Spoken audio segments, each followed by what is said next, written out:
Welcome to the Trust Factor Podcast, the only podcast that guarantees your success when you implement its divine age-old teachings. Did you ever record an entire episode of a podcast only to realize later on that the microphone wasn't plugged in? Well, it just happened to me. Maybe one day when you start up your podcast, you might experience the exact same thing. I ran the entire podcast only to realize at the very end, when the time came to publish, I realized that there wasn't a stitch recorded. Oh, well, you know what that means. It means that it wasn't good enough for you guys. It didn't meet the litmus test to be put out. And so we're going to re-record it, and it's going to be even better than the original. My friends, it's Friday. It's that beautiful day. Yep, you blinked. And it was Friday. I was giving an analogy in the previous one that you didn't hear, and I'll give it again because it is a good one. The analogy given in the Torah of how quickly this life passes us by is that of a shadow of a fly as it passes over you. That's what the Gemara brings. You know what it's referring to? You know when you're outside on a nice sunny summer day and an airplane flies over you and that massive shadow is cast on the ground and it goes right over your head in a split second? Yeah, well, could you imagine the size and the speed of that shadow if it came from a tiny little fly, barely perceptible? That's what we're talking about here. That's how quickly it flies. And for me, I'm sure for you, every week that I tell you it's amazing how quickly it goes by, it seems to have gone by even faster than the previous week. Like, how much faster can it get? What's the lesson is the better question. What's the lesson? Because like everything else in this life, we know there's a lesson, and the lesson is an obvious one. Stop spinning your wheels. Stop wasting time. We don't have a lot of it. It might seem to you that we have a lot of time on our hands, and that's only because you've been conditioned to believe that, but it's not true. Time goes quickly, and who guarantees you 80, 90 years, 100 years? Nobody. You're not guaranteed tomorrow. You're not even guaranteed today. We don't know what's in 5 minutes from now. So the reality, my friends, is it's time to move forward. It's time to produce. It's time to stop resting because we don't know when our time is up. We need to maximize all of the time that is given to us that we have. I want to stress something about what we've been talking about for the last few days. We've been talking about this concept of ego being one of the things that gets in your way of having a relationship with your Creator. Ego is one of the things that stops you from being great, from reaching your highest high. And the story that I gave you the other day of Joseph from the Torah that everybody knows is a powerful illustration of that. But I want to drive it home even more with the exact same story. What was the reason that God had to put Joseph through all of these tribulations, specifically the difficulties that he had to go through? I'll remind you. Those difficulties. Number one, his brothers hated him, treated him terribly.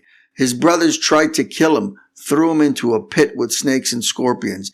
Then they sold him into slavery, which was certain death to a bunch of people, a band of criminals who were going to treat him absolutely terribly. Then he was put in a dungeon, a prison underground. Before that, he was accused and treated terribly by his master's wife.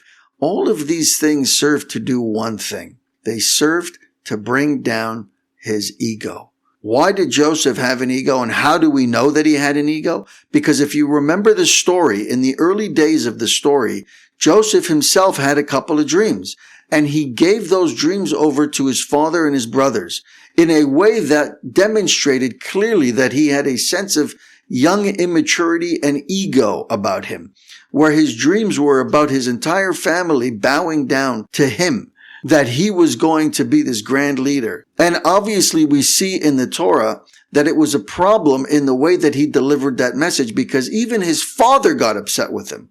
Even his father said to him, "What's this dream that you have over here? You think I'm going to come and bow down, and your mother, who's passed away, is going to come down and bow before you?"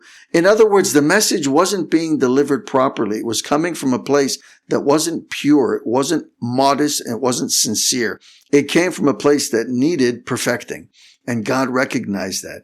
And as a result of that, God put Joseph through some serious, serious tribulations.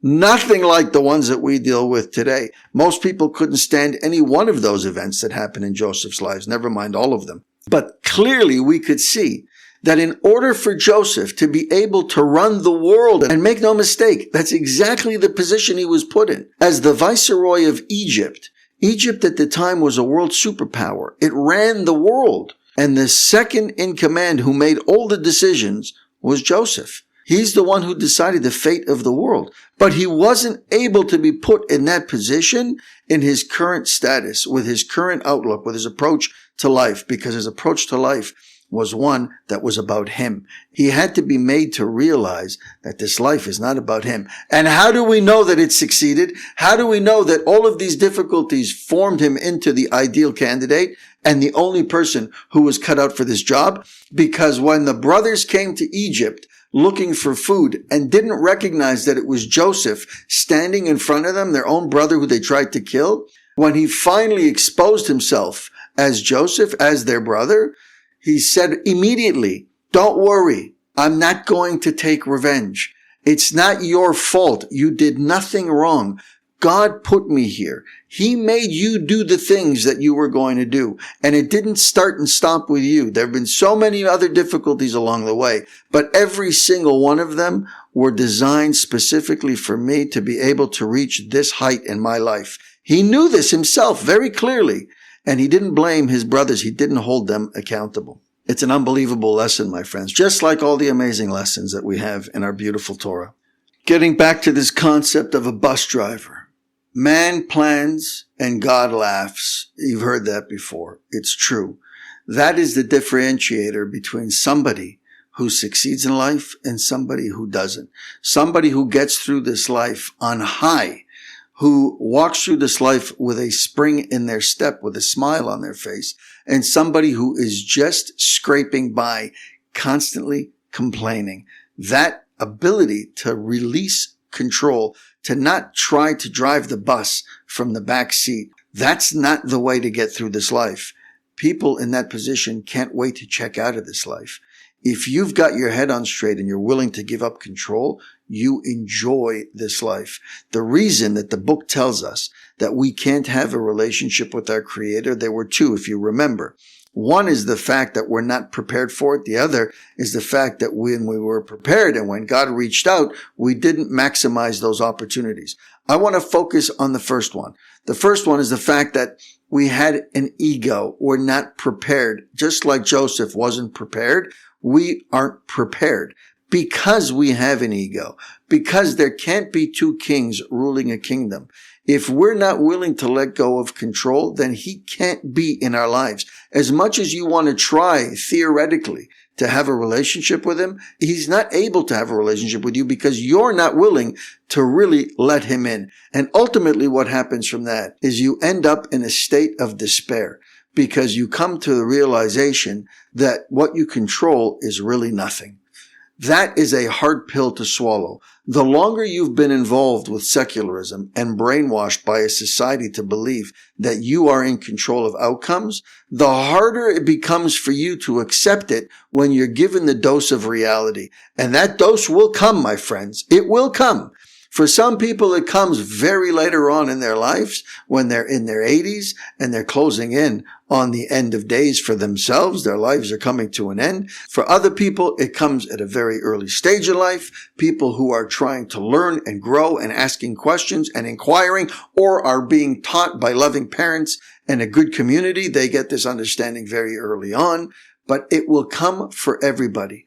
And the point is that the longer you've been running with this idea that you control outcomes, that it starts and stops with you, the harder it becomes for you when you get that dose of reality. Oftentimes what happens is a lot of people confuse this as a midlife crisis. It's not a midlife crisis. Or if it is, that crisis is your actualization of reality. Wait a second. You mean I'm not in control? You mean I can't control everything? You mean I can't even control my bank account? I don't even know what's happening at my home. I have no idea. It could be, God forbid, burning to the ground. I have no control over these things. Suddenly people get this realization and it shakes their foundation. They can't come to terms with this knowledge and they lose their minds. It's sad to see, but they become filled with anxiety or rage or any number of these negative emotions overtake them. And you know where it ends? Depression. depression because they can't control, because they've been lied to, given the sense that they can control outcomes. And when they finally understand they can't come to terms with that. It all starts and stops with ego, my friends.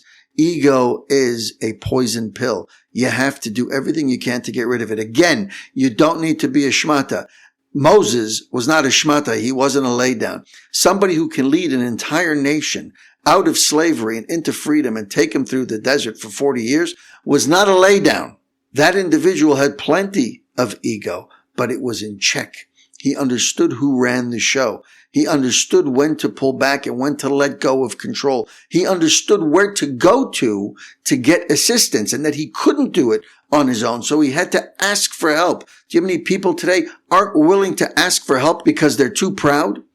Because they have too much sense of self, that God forbid they should be made to look as if they don't know something, that they'll keep a lie going, or they won't come to a solution in a problem if they're faced with a challenge, because they're so hell-bent on making sure that they're not seen as inferior, that they don't know the definition of the very thing that they're arguing or debating about. They won't ask for a definition. They won't say, wait a second, let's stop the conversation for a second. Let's go back.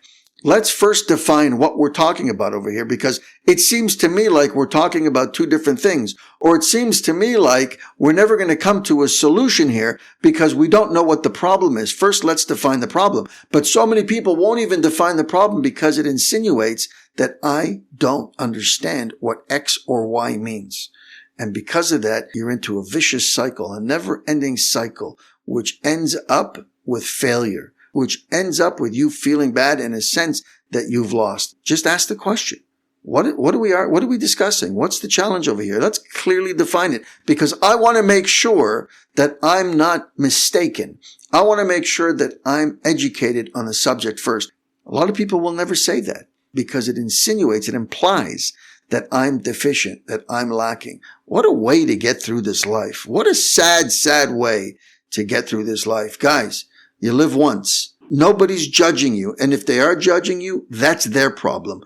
Step up, do what you need to do, bring God into your life, and you'll start living. Until then, you're just trying to get by. When you really want to start living, you bring God into your life. You let go of the reins and you check your ego so that you're able to ask simple questions, so that you're able to find truth. Because as long as you've got an ego, my friends, it's always, always going to escape you.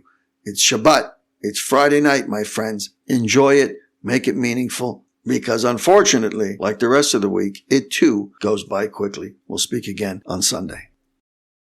Thank you for spending time with us on the Trust Factor podcast. If you've heard something today that moved you, save this episode and share it with someone who might need to hear it. Be sure to subscribe so you don't miss upcoming conversations that challenge, empower, and uplift. And if you're on social media, connect with us. Leave your thoughts. Drop a quote that resonated with you. Hashtag the Trust Factor podcast. Until next time, keep growing in your trust and keep living with purpose. I'm Jesse Revivo, and this has been the Trust Factor Podcast. Thanks for listening.